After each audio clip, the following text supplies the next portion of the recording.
நாகப்பட்டினத்தில் கிறிஸ்துமஸ் பண்டிகையை ஒட்டி கிறிஸ்துமஸ் தாத்தா வேடம் அணிந்தும் சிவப்பு நிற தொப்பி அணிந்தும் சிறுவர்கள் முதல் பெரியவர்கள் வரை ஊர்வலமாக சென்றனர். புதிய பேருந்து நிலையத்திலிருந்து முக்கிய வீதிகள் வழியே சீயோன் பேராலயம் வரை ஊர்வலம் நடைபெற்றது.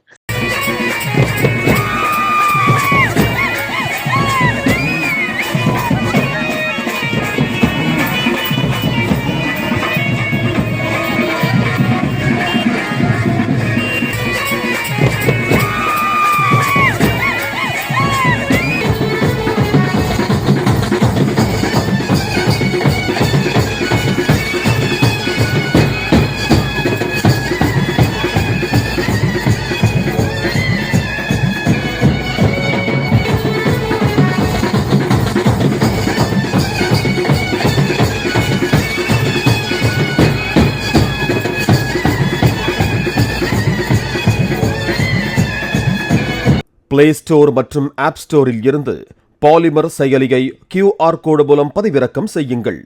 செய்திகளை உடனுக்குடன் பெறுங்கள்.